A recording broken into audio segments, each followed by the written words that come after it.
என் அன்பு குழந்தையே, நான் ஏன் இத்தனை கவலைகளையும் சோதனைகளையும் சுமந்து கொண்டே இருக்கிறேன் என்பதுதானே உன்னுடைய மனக்குமுறல். இப்போது உன் வாழ்வில் நடப்பது எதுவும் உனக்கு சாதகமாக இல்லை. நடக்கும் நிகழ்வுகளைக் கண்டு பயப்பட்டு கொண்டிருக்கின்றாய். உனக்கு பாதகமாக முடிவுகள் வந்து விடுமோ என்று கலங்கி போய் நிற்கின்றாய். காலங்கள் இப்படியே சென்று விடுமோ, மாற்றங்கள் வாராதோ, நம் வாழ்வு நமக்கு வசப்படாதோ என்று கலங்கி போய் நிற்கின்றாய். இப்போதுள்ள உன்னுடைய நிலையை நான் அறிவேன். என் தங்கமே, என்ன தேவை என்பதை பிறகு பார்த்து கொள்ளலாம். முதலில் நிகழும் சூழ்நிலைகளை புரிந்து கொள். அதற்கு ஏற்றவாறு நடந்து கொள். என்றைக்குமே உன்னுடைய அப்பா எனக்கு நீ பிள்ளைதான், எனக்கு நீ கை குழந்தைதான். ஆனால் உன்னுடைய வாழ்க்கையிலும் நீ குழந்தைத்தனமாக இருக்கின்றாயே. கொஞ்சம் பொறுப்பாக நடந்து கொள். கஷ்ட நஷ்டங்களை புரிந்து கொள். அதை தெரிந்து புரிந்து நடந்து கொள். உனக்கான நல்ல நேரம் வந்து விட்டது. அதனால் தான் நல்ல வார்த்தைகளை நீ கேட்கின்றாய். தெரிந்தவர்கள் சொந்தக்காரர்கள் என்று யார் என்ன வசை பாடினாலும் அது உன்னை தீண்டாது. அதை நான் உன்னை தீண்டவும் விடமாட்டேன். அதற்கான பலனை அவர்கள் சந்தித்தே தீர்வார்கள். நீ அதை காதில் வாங்காதே. இப்போது நடக்கும் உன்னுடைய வாழ்வின் சூழ்நிலைகள் நிச்சயமாக மாறும். இப்போதைய நிலை கண்டு நீ துவளாதே, நம்பிக்கை இழக்காதே. கொஞ்சம் பொறுமையாக காத்திரு. உன்னுடைய அப்பா நான் எப்போதும் உன்னுடன் இருப்பேன். உனக்கு எல்லாம் நல்லதே நடக்கும். முதலில் வாழ்க்கையை நினைத்து பயப்படுவதை நிறுத்து. பயம் புத்தியை தொலைக்க வைத்துவிடும். பயம் எதிர்மறை எண்ணங்களை உருவாக்கும். அதனால் அதை உன்னிடத்தில் இருந்து துடைத்தெறி. நிச்சயமாக உன் நிலை மாறி ஆனந்தமாக வெற்றி பெற்று வாழ்வாய். நீ எனக்கு உயிராக இருக்கும் என் செல்ல பிள்ளை. நடக்குமோ நடக்காதோ என்று பயப்பட்டு கொண்டே இருக்காதே. உன் காத்திருப்பு என்றும் வீண் போகாது. நீ என்னிடம் எதிர்பார்த்து கொண்டிருக்கும் காரியங்கள் யாவும் விரைவில் நிறைவேறப் போகின்றது. ஏன் என்றால் உனக்கான நல்ல நேரம் இப்போது வந்தே விட்டது. இனி நீ நிம்மதியுடன் வாழப் போகின்றாய். நீ எதையெல்லாம் இழந்தாயோ அதைவிட அதிகமாக உன்னை வந்து சேரும். நீ எதிர்பார்க்காத இன்பமயமான வாழ்வில் நீ அடியெடுத்து வைக்கப் போகின்றாய். உன்னுடைய வாழ்க்கையில் எல்லா வளமும் பெற்று மகிழ்ச்சியாக முன்னோக்கி செல்லும் காலம் மிக அருகில் வந்து கொண்டிருக்கின்றது. என்னால் இது முடியாது, எனக்கு எல்லாம் இது நடக்காது என்ற எண்ணத்தை நீ ஏற்றுக் கொண்டிருப்பதால் தான் இவ்வளவு நாள் கடந்து போயின.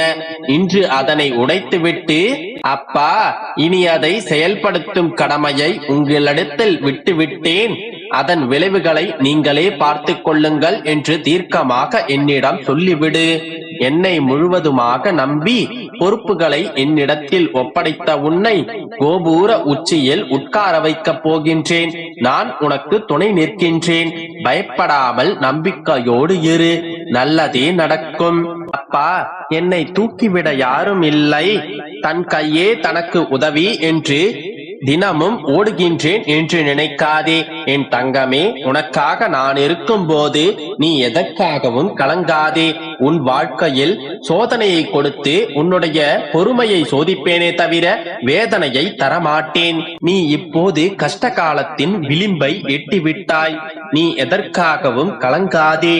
உனக்கான நல்ல நேரத்தை உன்னுடைய அப்பா உருவாக்கி தருவேன். உன்னை செம்மைப்படுத்தி நான் உன்னை உயர்த்துவேன். கற்றுக்கொண்டே இரு. ஏனென்றால் இந்த உலகம் மாறிக்கொண்டே இருக்கும். ஒவ்வொரு நொடியும் நான் உன்னை கவனித்துக் கொண்டுதான் வருகின்றேன். நீ தவறு செய்யும் போது உன் மனதை நான் எச்சரிக்கின்றேன். நீ அதை பொருட்படுத்தாமல் அதே தவறை நீ திரும்பவும் செய்கின்றாய். அது தவறாக மாறும்போது கர்மத்தை ஏற்கின்றாய். பிறகு என்னிடம் மன்றாடுகின்றாய். உன் மனதை என் பாதையில் கொண்டு செல்ல தயங்குகின்றாய். என் தங்கமே, நீ வாழும் வாழ்க்கையில் உண்மை மாறாமல் இருந்தால் உன் பாவ செயல்களை நான் சுமந்து கொண்டு உன்னை வழிநடத்துவேன். நீ என்னை நம்ப மறுக்கின்றாய். நான் உனக்காக பல மனித உருவில் அவதரித்து உன்னை பாதுகாத்து வருகின்றேன். ஆனால் நீ இன்னும் அதை புரிந்து கொள்ளாமல் இருக்கின்றாய். என் மீது முழு நம்பிக்கை வை. அனைத்தும் நல்லதாகவே நடக்கும். என் அன்பு குழந்தையே, எனக்கென்று சொத்துக்கள் இங்கு எதுவுமே இல்லை. சரியான வேலையும் இல்லை, அளவான வருமானமும் இல்லை. கடன்கள் அனைத்தையும் தீர்க்க வேண்டும் என்ற ஆவல் மட்டுமே இருக்கின்றது. அதற்கான வழிமுறைகள் எதுவும் என்னிடத்தில் இப்போது இல்லை. இப்போதுதான் இந்த பணப்பற்றாக்குறை தீரும் என்றுதானே காத்து கொண்டிருக்கின்றாய்? எல்லாவற்றிற்கான தீர்வையும் வழிமுறைகளையும் இன்று நான் உனக்கு சொல்கின்றேன். உன்னிடம் சொத்துக்கள் இல்லாமல் இருக்கலாம், ஆனால் யாரிடமும் இல்லாத ஒரு மிகப்பெரிய சொத்து உன்னிடம் இருக்கின்றது என்பதை நீ முதலில் புரிந்து கொள். அதை வைத்து நீ இழந்த அனைத்திற்கும் மேலான சொத்துக்களை நீ சம்பாதித்து கொள்ளலாம். என்ன சொத்து என்னிடம் இருக்கின்றது? நான் தான் அனைத்தையும் இழந்துவிட்டு வறுமையில் வாடிக்கொண்டிருக்கிறேனே என்றுதானே கேட்கின்றாய்? அதுதான் இல்லை என்றெல்லாமே. உன் கையில் இருப்பது உன் அப்பாவாகிய இந்த ஏழுமலையான் என்கின்ற புதையல். அந்த புதையலை நீ சரியான முறையில் கையாண்டால் உன்னுடைய கஷ்டங்கள் அனைத்தும் நொடிப்பொழுதில் தீர்ந்துவிடும். அதற்கு தேவை நீ என்னிடம் காட்டப் போகும் அன்பு மட்டும்தான். மாறாத அன்பாக இருக்க வேண்டும். நான் தான் எப்போதும் உங்கள் மீது அன்பு செலுத்திக் கொண்டுதானே இருக்கிறேன் என்ற சந்தேகம் வேண்டாம் என் மகளே.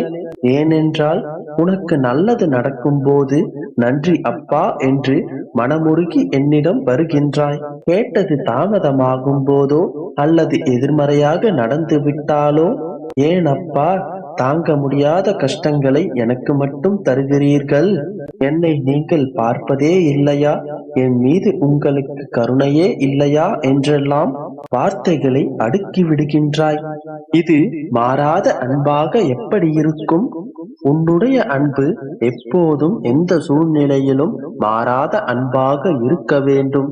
உன்னுடைய அன்பு இன்ப காலங்களில் போற்றி துன்ப காலங்களில் தூற்றக்கூடிய அன்பாக இருக்கக்கூடாது. எப்போதும் உன்னுடைய அன்பை சமநிலையில் காட்ட வேண்டும். பா, நீங்கள் தான் என்னுடைய கதி, உங்களை தவிர எனக்கு வேறு யாரும் இல்லை என்று முழுமையான பக்தி அன்புடன் என்னை சரணாகதி அடைய வேண்டும்.